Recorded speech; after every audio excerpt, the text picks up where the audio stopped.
자, 이제 수능까지 2주 남은 이 시점. 아, 진짜 떨리겠죠? 근데 여러분, 떨려도 공부는 해야 되지 않겠습니까? 우리 한 문제라도 더 맞히기 위해 쌤이 오늘 전략적 읽기? 근데 과연 전략적 읽기일까? 이거 제대로 읽기 아닐까라고 저는 생각을 하거든요. 어떻게 보면 스킬처럼 보일 수도 있지만 저는 아니라고 생각합니다. 이거는 정직한 독해라고 생각을 하기 때문에 여러분들이 잘 익혀서 수능날 이걸로 도움을 받으면 좋을 것 같아요. 자, 과연 무슨 얘기를 할 거냐? 자, 여러분, 문학에요. 보기가 있습니다. 그쵸? 물론 요즘에는요, 보기가 이제 어떤 문제의 관점을 제시하는 보기가 있고요. 작품의 해석을 주는 보기가 있어요. 사실 이전에는 거의 작품 해석형 보기가 대부분이었는데 요즘에는 문제를 만들기 위한 관점을 추가적으로 제공하는 보기도 많습니다. 그럼 쌤이 오늘 말하고자 하는 건요, 이제 이런 작품 해석형 보기들이 문제를 풀 때 어떻게 도움이 되는지를 좀 말을 할 거예요.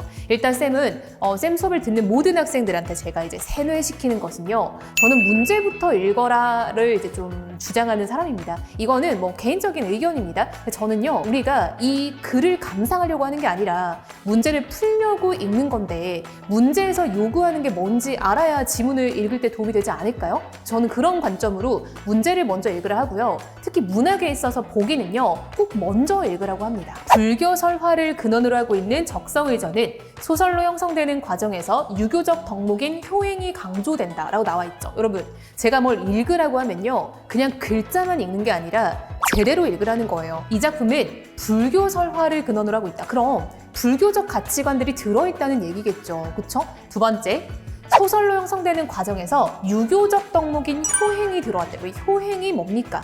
쉽게 말하면 효도죠. 효도를 하려면 일단 나와야 하는 게 뭐예요? 여러분, 효도를 누구한테 합니까? 부모님한테 하겠죠? 그럼 여러분, 이 작품은요, 부모님과 자식 간의 관계가 부각되는 소설이라는 거잖아요. 이런 걸 생각하면서 읽는 게 열심히 읽는 건데, 제가 여러분한테 보기를 읽으라 했더니 읽었어요. 근데 무슨 내용인데? 하면은 이러고 넘어가잖아요. 이걸 생각하라는 겁니다. 불교적 가치관, 그리고 부모 자식 간의 관계가 부각되는 소설이구나. 이렇게. 자, 이어서 볼게요.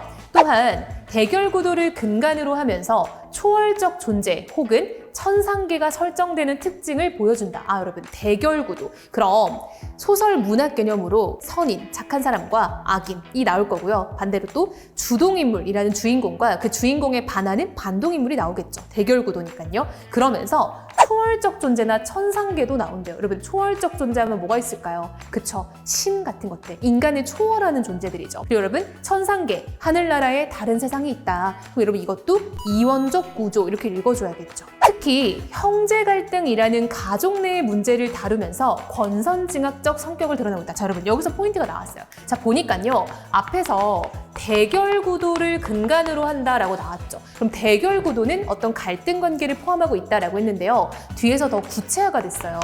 형제 간의 갈등이래요. 아, 그럼 주인공이 다른 형제와 갈등하는 양상이 나오겠구나라는 거 알 수 있겠죠. 자, 여러분, 이걸 읽은 상태에서 저는 좀 전략적 읽기, 즉 여러분 이겁니다. 나는 국어를 좀 잘해. 나는 좀 약간 감도 있고 피지컬도 좋아. 그러면은 선택지도 한번 먼저 보라고 합니다. 그래서 인물 파악도 하고 이렇게 보기와 뭔가 충돌나는 선택지를 찾아낼 수 있거든요. 두 번째, 시간이 너무 부족한 친구들 있죠. 어차피 글을 읽을 시간이 없다. 그러면은 보기를 읽고 선택지를 봤을 때 답을 좀 찾아내는 어떤 경험을 할 수 있다는 거예요. 3번 볼게요. 천하제국 중생의 선악을 볼 수 있는 존자라는 존재가 있어요. 근데 이 사람이 부정한 성의를 만나지 않겠다고 했대요. 여러분, 제목이 적성의전이니까 이 성의가 주인공일 거 아니에요. 근데 우리가 여러분 보기에서 알고 있었던 게 뭐냐면요, 주인공은 대결 구도를 가지고 있고 형제 간의 갈등을 겪는데요. 그럼 이 주인공과 갈등을 겪는 인물은 어떤 형제여야 돼요. 그렇죠? 그럼 여러분, 여기 있는 과연 존자가 형제일까? 이것만 따져보면 되겠죠. 그래서 앞에 가서 딱 봤더니 이 사람은 형제가 아니라 어떤 그 천상계 초월적 존재에 속한 사람이었다는 거죠. 그럼 이렇게 해서 정답이 좀 빠르게 나올 수 있다라는 거예요. 여러분, 이거는요, 사실 좀 약해요. 이건 좀 약하고 쌤이 뒤에서 보여주는 것들은 훨씬 더 강하게 드러나니까 한번 좀 하나하나 좀 차근차근 봅시다. 자, 이번에는 2019학년도 6월 평가원 모의고사입니다. 여러분, 19학년도면은 18년에 출제가 됐겠죠? 자, 보기에서 말하는 건 뭔가 봤더니요, 아이러니라는 걸 얘기하고 있어요. 여러분, 아이러니는요, 대립적인 두 의미를 동시에 찾을 수 있을 때 아이러니가 설정된다라고 나와 있죠. 그럼 여러분, 선택지 5개는요, 대립적인 두 의미가 들어있어야 되는 거예요. 자, 1번 볼게요. 내리막길을 마주해야 하는데도 있는 힘을 다해서 오르고 있다. 여러분 대립적이죠. 그럼 얘는 아이러니가 성립이 되네요. 자 여러분 두 번째, 몸으로 밀어가야 할 굳건한 세문을 탐구하고 사색하려 하는 그들에게서 양면성을 발견한다. 여러분 1번과 좀 다르죠. 1번은요 내리막길을 마주하는데도 올라가. 대립적인 두 의미가 있잖아요. 근데 2번은요 몸으로 밀어. 그럼 뭐가 대립적 의미예요? 민다 나오면 당긴다가 나와야 되는데 없죠. 정답입니다. 자 3번 볼게요. 1년에 한 번씩 고향 동네를 가는데요 고향으로 못 갈 거라고 말을 한대요. 대립적이죠. 자 4번 볼게요. 변해버린 큰오빠와 온전히 남아있는 큰오빠. 여러분 변한 존재와 온전히 남아있다. 대립적이죠.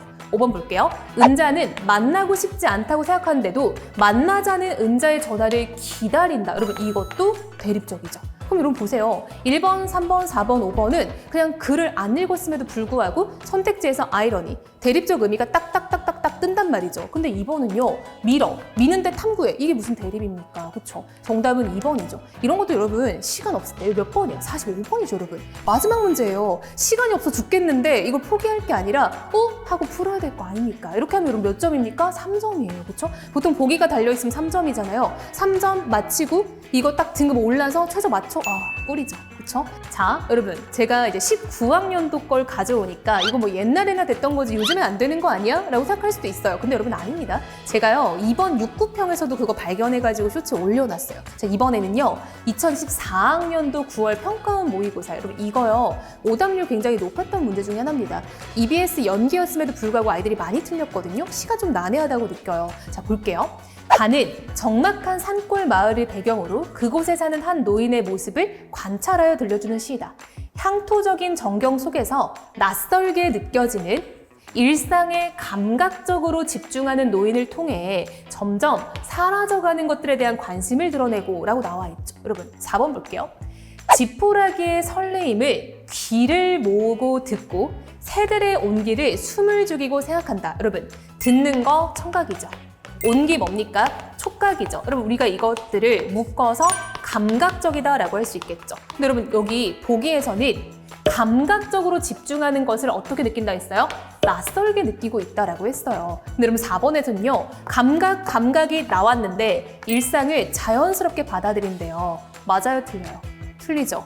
낯설게 느끼는 것을 감각적으로 집중하고 있다 했는데 선택지에서 감각적으로 집중하는 것을 제시하고 이것이 자연스럽다고 말하는데 완전 위배되잖아요. 정답은 4번이겠죠. 여러분 이렇게 여러분들이 사실 보기만 잘 활용해도 풀 수 있는 문제가 굉장히 많은데요.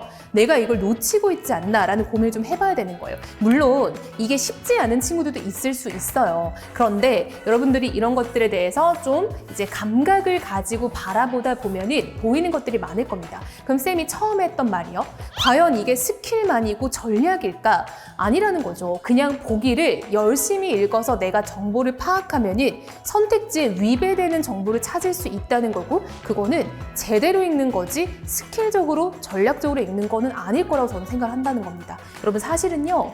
이게 엄청 많아요. 시간 관계상 제가 이걸 다 말할 수가 없기 때문에 여러분들에게 딱 이 정도 문항을 소개를 했는데 자, 여러분들이 지금 남은 이제 얼마 안 되는 한 2주 남았을 겁니다. 평가원 기출에 대해서 혹은 뭐 사설 모의고사를 풀면서 이런 감각을 떠올려 보는 겁니다. 내가 위기의 순간에 제가 말하는 그 보기의 정보와 선택지의 정보가 위배되는 게 뭐가 있을까? 이런 것들을 통해서 마지막 2분, 마지막 1분에 답을 딱 건지는 경험을 하기를 바랍니다. 여러분, 수능 잘 보고 해도 잘 맞춰서 좋은 대학 가기를 정말 저는 바라겠습니다.